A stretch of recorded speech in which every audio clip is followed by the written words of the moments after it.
संसदेचं अधिवेशन संपलं, पण मोदी सरकारच्या एका माघारीची मात्र म्हणावी तशी चर्चा झालेली नाहीये. ही माघार फार आश्चर्यजनक आहे. कारण या माघारीमध्ये देशांतर्गत विरोधापेक्षा एक आंतरराष्ट्रीय अँगल दडलेला आहे. नाहीतर आयडिओलॉजीच्या मुद्द्यावर इतकं महत्त्वाचं विधेयक आणि तरी मोदी सरकार नमतं घेतं. याचा अर्थ काय? मोदींच्या विदेश दौऱ्याबद्दल, विदेश नीतीबद्दल अनेकदा फुगवून सांगितलं जातं. पण मोदी अमेरिकेच्या तालावर नाचणारं एक प्यादं बनलेले आहेत का? असा प्रश्न तुम्हाला यामागची कहाणी ऐकल्यावर पडेल. विधेयकाचं नाव आहे FCRA, foreign contribution regulation act. थोडक्यात विदेशातून जो पैसा भारतामध्ये येतो त्याला नियंत्रित करणारं हे विधेयक. आता उठता बसता भारतामध्ये जे कोणी सरकारविरोधी बोलेल त्यांना आंदोलनजीवी, दिमागी नक्षल अशी वेगवेगळी नावं सरकारनं बहाल केली आहेतच. सोबत या सगळ्याच्या पाठीमागं अमेरिकेतून पैसा येतो, सोरोस गँग असे देखील शब्दप्रयोग केले जातात. त्यामुळं या विधेयकाच्या माध्यमातून सरकार या सगळ्यांच्या नाड्या आवळणार, 56 इंच छाती दाखवणार अशी चर्चा त्यांच्या समर्थकांमध्ये चालू असतानाच मोदी सरकारनं या विधेयकाबद्दल इतकी नरमाईची भूमिका का घेतली? सगळ्यात महत्त्वाची बाब म्हणजे आपल्या देशातल्या विरोधी पक्षांनी अजून नीट विरोधही केलेला नव्हता. फार प्रखर विरोध कुठे झाला नव्हता तोवरच सरकारनं हे विधेयक JPCमध्ये पाठवायला तयारी दर्शवली.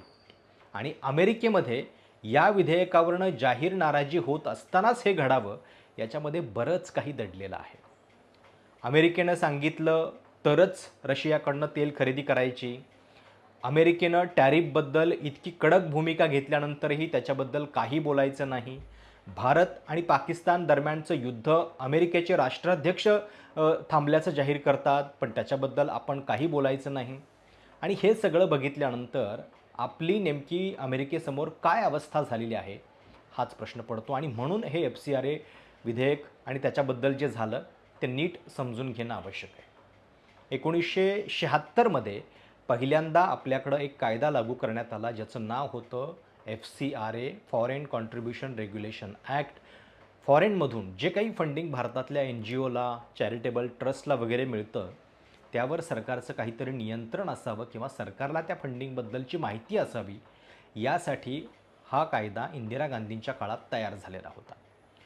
कुठलीही NGO, चॅरिटेबल ट्रस्ट किंवा धार्मिक संस्था यांना परदेशातून ते निधी स्वीकारू शकतात की नाही हे कंट्रोल या कायद्याच्या माध्यमातून केलं जातं. जर निधी घ्यायचा असेल तर गृह मंत्रालयाकडं रजिस्ट्रेशन करणं, दर 5 वर्षांनी ते रिन्यू करणं आणि सोबत जे इतर वेगवेगळे नियम आहेत संस्थेचे, काही किचकट अटी आहेत, या सगळ्याचं पालन करावं लागतं कायद्यानुसार. आता मोदी सरकार ज्या FCRA कायद्यामध्ये सुधारणा आणू पाहत होतं त्याच्याबद्दल त्यांनी विधेयक घाईघाईमध्ये अधिवेशनामध्ये मांडलं देखील. आणि ज्या सुधारणा त्या आणू पाहत होतं त्या काय होतं तर ज्या आधीच्या किचकट अटी होत्या त्या आणखीन किचकट कशा होतील याची व्यवस्था याच्यामध्ये करण्यात आली होती. म्हणजे एखादी संस्था संपवून टाकण्याची ताकद सरकारला या नव्या सुधारणा विधेयकामुळे येणार होती.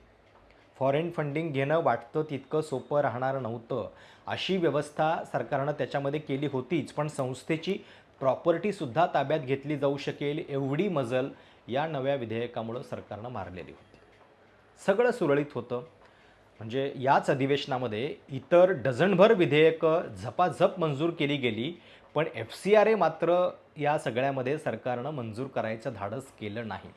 ते करू शकले असते, पण तरी देखील त्यांनी नाही केलं. याच्यामध्ये सरकारची कुठंतरी एक भीती जी आहे ती आपल्याला दिसते. आणि म्हणूनच या माघारीची जशी व्हायला पाहिजे तशी चर्चा मुख्य माध्यमांमध्ये झालेली नाही आहे. यासाठीचा हा व्हिडिओ आहे. त्यामुळे व्हिडिओ पूर्ण बघा आणि स्वतंत्र पत्रकारितेच्या या प्रयोगाला जमेल तसं समर्थन द्यायला देखील विसरू नका. आता हे FCRA बद्दल बेसिक समजून घेतल्यानंतर आपण थोडंसं अजून खोलामध्ये जाऊयात. अमेरिकेचा आणि FCRA सुधारणा विधेयकाचा संबंध काय आहे आणि नव्या सुधारणा करून सरकार नेमकं कशा पद्धतीनं खुलेआम कंट्रोल NGO, चॅरिटेबल ट्रस्ट किंवा धार्मिक संस्था यांच्या जागावरती सुद्धा डल्ला मारण्याचा किंवा त्यांना सरकारच्या दबावाखाली आणण्याचा कट रचू पाहत होतं, याचा देखील अर्थ तुम्हाला हा सगळा व्हिडिओ बघितल्यानंतर कळेल. 12 ऑगस्टला अधिवेशन संपता FCRA अमेंडमेंट बिल हे जॉईंट पार्लमेंटरी कमिटी JPCकडे पाठवण्यात आलं. विरोधकांनी या बिलाला विरोध केला होता, पण तो असा नॉर्मल विरोध होता. हे विधेयक मायनॉरिटी इन्स्टिट्यूशन्सला टार्गेट करण्यासाठी आणल्याचा आरोप केला जात होता. तीव्र विरोधानंतरही खरं तर मोदी सरकारनं अनेक विधेयकं याच अधिवेशनामध्ये रेटून नेलेली आहेत. पण तरी FCRA सारखं सुधारणा विधेयक मात्र त्यांनी रेटून नेलं नाही आणि याच्या पाठीमागची क्रोनॉलॉजी फार रंजक आहे. अमेरिकन खासदारांनी आणि अमेरिकेच्या काँग्रेसनं तिकडे या बिलाला कडाडून विरोध केलेला होता. त्याच्याबद्दलची पब्लिक स्टेटमेंट्स तिकडच्या माध्यमांमध्ये आलेली होती. NGO किंवा चॅरिटेबल ट्रस्टकडनं चालवलं जाणारं हॉस्पिटल, सामाजिक संस्था यांच्यावरती घाला घालणारं हे विधेयक असल्याचा आरोप अमेरिकेतून करण्यात आला आणि त्यानंतर भारत सरकारही लगेच अलर्ट झालं. बघा, आत्ता भारत आणि अमेरिकेमध्ये ट्रेड डील अजून फायनल झालेली नाही आहे. त्याच्या आधी अमेरिकेसोबत कुठलाही पंगा भारताला घ्यायचा नाही आहे. त्यामुळं कदाचित अमेरिकेच्या दबावामुळं भारत सरकारनं हे केलं का? कारण या बिलामध्ये काही ख्रिश्चन मिशनरीज ज्यांच्या संस्था भारतात चालू आहेत त्यांच्या फंडिंगला सुद्धा आज ना उद्या प्रॉब्लेम येऊ शकला असता, ही अमेरिकेची मुख्य चिंता होती. आणि बघा, म्हणजे या अधिवेशनामध्ये सुप्रीम कोर्टातल्या न्यायाधीशांची संख्या वाढवणारं विधेयक 4 मिनिटाच्या चर्चेतनं पारित केलं जातं. Taxation and other laws amendment bill UPA सारख्या घटनांबद्दलचं अत्यंत महत्त्वाचं विधेयक 3 मिनिटामध्ये पारित केलं गेलं. बाकीची सुद्धा काही बिलं 3, 4, 2 मिनिटामध्ये पार करण्यात आलेली आहेत आणि FCRA विधेयक जे आहे ते मात्र JPCकडे पाठवण्यात आलं. कारण मी म्हटलं तसं अमेरिकेमध्ये या विधेयकावर सातत्यानं प्रश्न उपस्थित केले जात होते आणि म्हणूनच अजून ट्रेड डील बाकी व्हायची आहे. डोनाल्ड ट्रम्प जे सांगतील ते आपल्याला ऐकावं लागणार आहे. या सगळ्या पार्श्वभूमीवर तर हे बिल JPCकडे पाठवलं गेलं नाही आहे का? आता JPCमध्ये गेल्यानंतर त्याच्यामध्ये काही वेगवेगळे मुद्दे येतात, चर्चा होते, पुढं काय होतं हे आपल्याला कळेलच. पण आत्ता ज्या अमेंडमेंट सरकार आणू पाहत होतं त्या सुधारणा नेमक्या काय होत्या आणि त्याचा परिणाम नेमका काय आपल्या इथल्या फॉरेन फंडिंगवरती झाला असता, हे सुद्धा आपण एक एक करून समजून घेऊयात. नंबर 1, रेट्रोस्पेक्टिव्ह प्रोव्हिजन या कायद्याच्या कॉलम 16B मध्ये होती. या एका नव्या सुधारणेमुळं NGO, चॅरिटेबल ट्रस्ट यांच्या जुन्या मालमत्तांच्यावरती सुद्धा सरकार ताबा मिळवू शकणार होतं. जर एखादी संस्था नोंदणी किंवा नूतनीकरण करू शकली नाही तर त्या संस्थेची जमीन, शाळा किंवा इमारती यासारख्या परदेशी निधीतून उभारलेल्या मालमत्तांवर सरकार जप्ती आणून त्या विकू शकणार होतं किंवा हस्तांतरित करू शकणार. अशा प्रकारची ही तरतूद होती. नंबर 2, ही गोष्ट फक्त त्यांनाच लागू आहे ज्या संस्था ऑलरेडी रजिस्टर आहेत.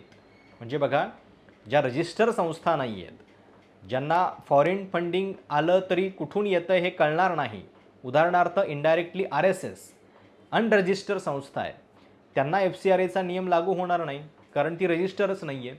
पण दुसरीकडे NGO आणि मायनॉरिटीजकडनं चालवल्या जाणाऱ्या संस्थांना मात्र टार्गेट केलं जाऊ शकणारं हे विधेयक आहे, असा आरोप विरोधकांच्याकडनं सातत्यानं होत होता.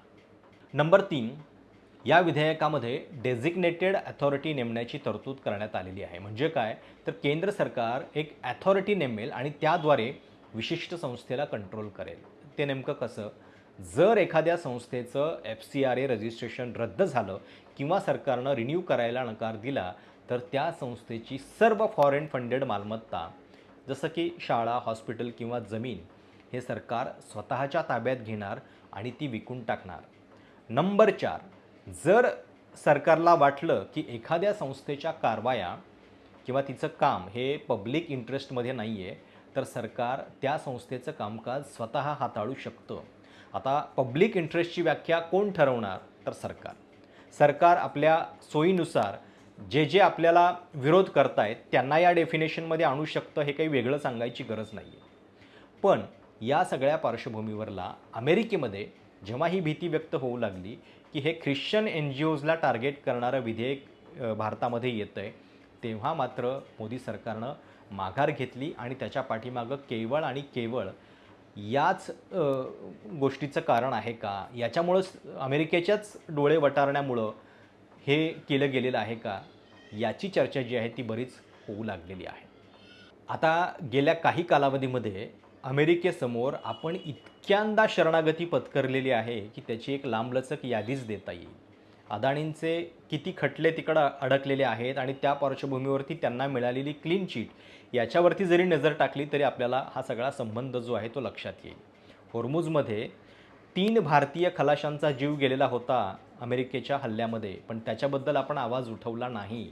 15 ऑगस्टला भारताच्या अर्थव्यवस्थेवरती मोदी बोलले, पण त्या भारत सरकारबद्दल डेड इकॉनॉमी किंवा ॲबनॉक्शियस टेरिफ, इंडिया इज अ हेल यासारख्या पोस्ट करणाऱ्या ट्रम्प यांना मोदींनी काही उत्तर दिल्याचं तुम्हाला आठवतंय का? इंटरनॅशनल ट्रेड डीलसाठी अमेरिकेनं भारतावर अनेकदा दबाव आणला आणि मोदी सरकार त्या सगळ्या दबावापुढं वाकलंही आणि झुकलंही. रशियाकडनं तेल विकत घेतलं तर 100% टॅरिफ लावू अशी धमकी अमेरिकेनं दिलेली आणि अमेरिकेत आता एक नवीन कायदा पण झालेला आहे याचबद्दलचा. हार्ले डेव्हिडसन बाईक किंवा इतर सगळ्या गोष्टी ज्या इम्पोर्ट टॅक्स कमी करण्यासाठी अमेरिका आपल्याला भाग पाडतं, त्याही गोष्टी आपण सगळ्या ऐकत चाललेलो आहोत. भारताच्या चाबहार पोर्टच्या ऑपरेशनसाठी अनेक व्यवहार अमेरिकेनं रद्द केले. H-1B व्हिसाची जी हालत अमेरिकेनं करून ठेवली आहे, त्यानं भारतीय प्रोफेशनल्स किती अडचणीत आलेले आहेत, हे पण तुम्हाला सगळ्यांना माहिती आहे. आणि हे सगळं करत असताना अमेरिका पाकिस्तानला मात्र सगळ्या ठिकाणी बरोबर घेतं आहे. म्हणजे अगदी इस्रायल आणि इराणमधल्या युद्धामध्ये सुद्धा मध्यस्थीसाठी पाकिस्तानची निवड करण्यात आलेली होती. आणि म्हणून याच अधिवेशनामध्ये घडलेल्या या ज्या 2-3 गोष्टी आहेत, की याच काळामध्ये अदाणींना क्लीन चिट येते.